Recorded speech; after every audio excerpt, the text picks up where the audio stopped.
আসসালামু আলাইকুম রহমতুল্লাহি ওবরকাতু। এসিটা চালু, কারণ গরম একটু বেশি, হয়তো শব্দ একটু হবে, সরি। আজকে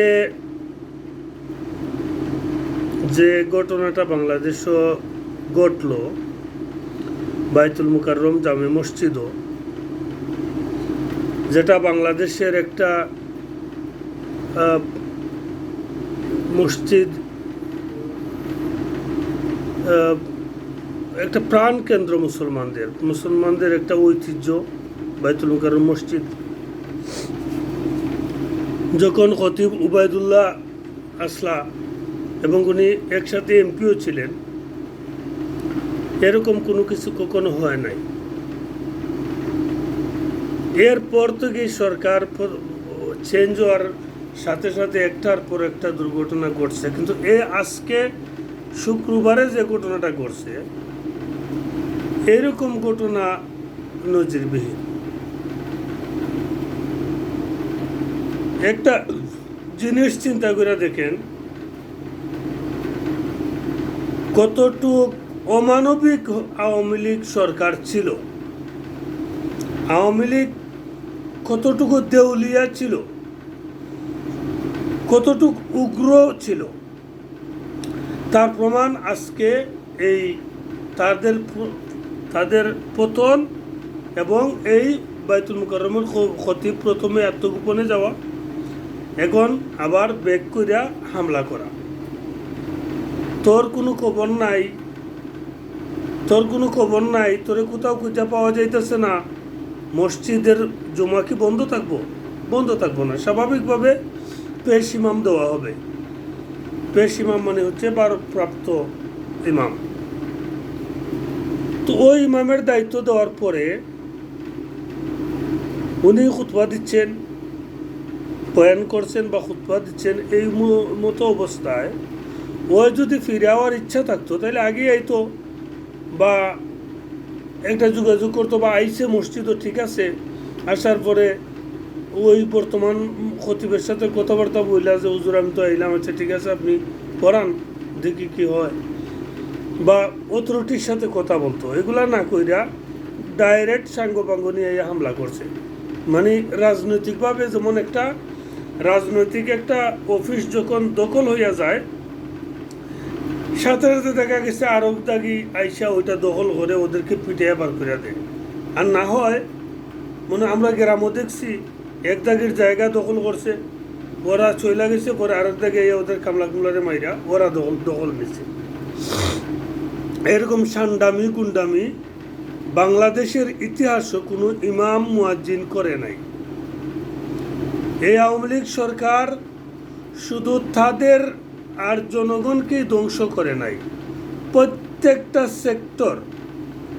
প্রত্যেকটা সেক্টরের রন্ধ্রে রন্ধ্রে আওয়ামী লীগ সরকারের যে এটাকে কি বলবা, জং বলবা, লোহার মধ্যে যেভাবে মরিচা বা জং ধরে, ওইটা কিন্তু যদি এখানে এতটি রড থাকে বা কোনো লাগান একটা ফিঞ্জিরা যে কোনো কিছু বানালে থাকে, বৃষ্টির মধ্যে থাকে, ওইটা এমনভাবে জং ধরে প্রত্যেকটা রন্ধ্রে রন্ধ্রে জং চলে আসে।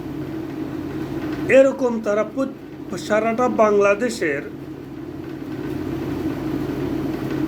এমন কোনো জায়গা নাই যেখানে দলীয়ভাবে কোনো কিছু না করে, এমন কোনো জায়গা নাই। শিক্ষা প্রতিষ্ঠান তো বহুত আগেই চলে গেছে, মসজিদ বাকি ছিল, পরে তো তারা কিছুদিন আবার খুতবা তাদের দ্বারা খুতবা হইব। এই মসজিদের খতিব নাকি কারে বানাইছে, কার নাম জানি বলছিল, আনবির, বসুন্ধরা গ্রুপের আনবির সুবাহানকে ওই মসজিদের খতিব বানাইছিল। খতিব বলতে খতিব না, ওই মসজিদের উপদেষ্টা, বাইতুল মুকাররমের উপদেষ্টা। একজন খুনি বাইতুল মুকাররমের উপদেষ্টা ছিল, খুনি। ওই যে মুনিয়া হত্যার দর্শনকারী এবং খুনি। যদি বাংলাদেশও ইসলামী আইন চালু থাকতো তাহলে ওরে এতটুকু গাইরা দূরা মারা হইয়া তার কল্লা উতরাইয়া দেওয়া হইতো। কারণ এরা অনুতপ্ত করে নাই। ওরা ওই অপরাধগুলো করছে, কইরা ওই মেয়েটারে মাইরা আবার বুক ফুলে চলতেছে, কারণ টাকা আছে, টাকা থাকলে সব যা হয় আর কি। ওইটার টাকা থাকলে ওই সৌদি আরব ওইগুলো হইতো না, আরব কান্ট্রিগুলোতে এগুলো হইতো না। টাকা থাকলেও তোমাকে ওই কল্লা কাট হইতো, মার্ডারের বদলা কল্লা কাট হইতো, আর ওই দর্শনের বদলা তোমাকে দূরামার হইতো। ওইটা সৌদি চলে না। তো আমার প্রশ্নটা হলো, এমন কোনো প্রতিষ্ঠান নাই যা আওয়ামী লীগ ধ্বংস না করছে, এরকম কোন প্রতিষ্ঠান বাংলাদেশও নাই। দেখেন, বায়তুল মুকাররম মসজিদ একটা সেন্সিটিভ জায়গা বাংলাদেশের মুসলমানদের জন্য এবং আলিম ওলামাদের জন্য।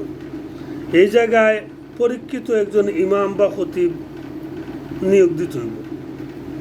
এই জায়গার মধ্যে গুন্ডামি করার জায়গা না। মসজিদ ও মঞ্চে উচ্চ সুরে আওয়াজ বলাটাও নিষেধ, উচ্চ সুরে কথা বলাটাও নিষেধ মসজিদের ভিতরে।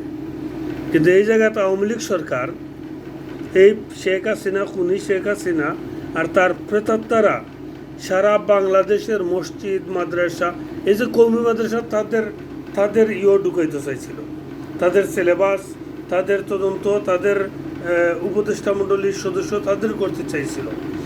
কওমি মাদ্রাসার আলেমরা ওইটা করতে দেয় নাই, এই জন্য পারে নাই।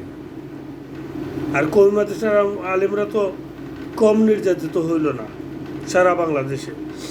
কওমি এদারার যত বড় বড় আলেম ওলামা আছে সবাই জেল কাটছে এবং নির্যাতিত আওয়ামী লীগ দ্বারা। শিবির, ছাত্র শিবির বা জামাত শিবির, ওরা নির্যাতিত হয়েছে রাজনৈতিকভাবে। আর ওদের তো একটা বদনাম আছে, দেশদ্রোহী।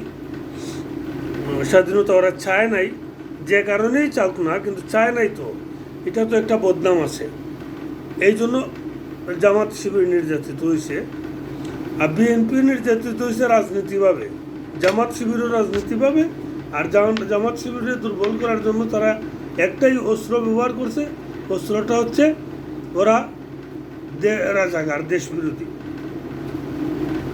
কিন্তু হেফাজতে ইসলাম বা কওমি অঙ্গনের যত আলিম ওলামা আছেন, ওরা তো কোনো দেশ বিরোধী ছিল না, ওরা তো জঙ্গিও ছিল না, ওরা তো কোনো রাজাকার ছিল না।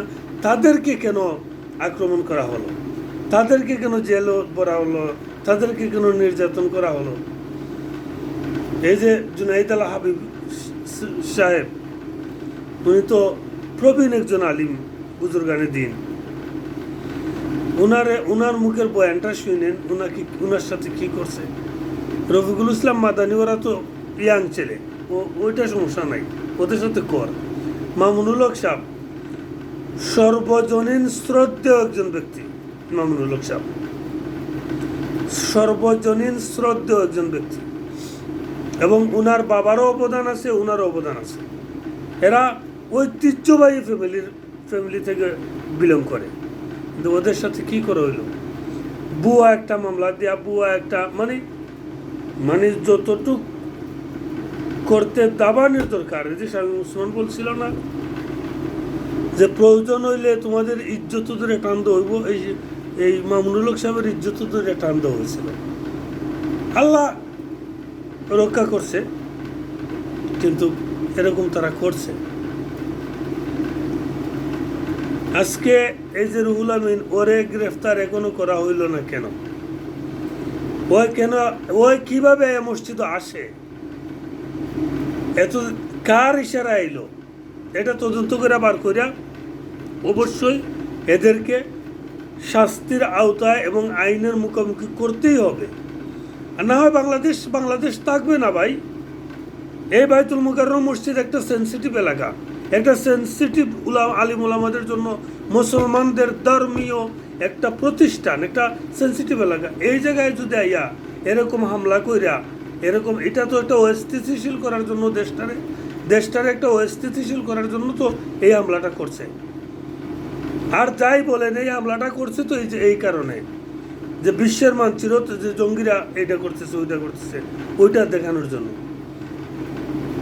এখন মুসল্লিরা পিঠে বার করে দিছে, কিন্তু পার করে দেওয়া উচিত হয় নাই। ওরে পুলিশের হাতে তুলে দেওয়া উচিত ছিল। পুলিশের হাতে দেওয়া উচিত ছিল না, সেনাবাহিনীকে বুলাইয়া ওদের কাছে তুলে দেওয়া উচিত ছিল। ওরাই আসলে দেশটারে অস্থিতিশীল করছে। ওরা আওয়ামী লীগের দালাল, ওরা আওয়ামী লীগের প্রেতাত্মা, ভারতের পাচাটা গুলাম। ওদেরকে অবশ্যই সামাজিকভাবে প্রতিহত করতেই হবে, অবশ্যই করতে হবে। এরা হচ্ছে দেশের শত্রু, সমাজের শত্রু, মসজিদের শত্রু, আলিম ওলামাদের শত্রু, ওরা বাংলাদেশের শত্রু, ওদেরকে অবশ্যই গ্রেফতার কইরা বিচারের মুখোমুখি করতেই হবে। ওকে, ইনশাআল্লাহ দেখা হবে অন্য কোনো ভিডিওতে। আল্লাহ হাফিজ।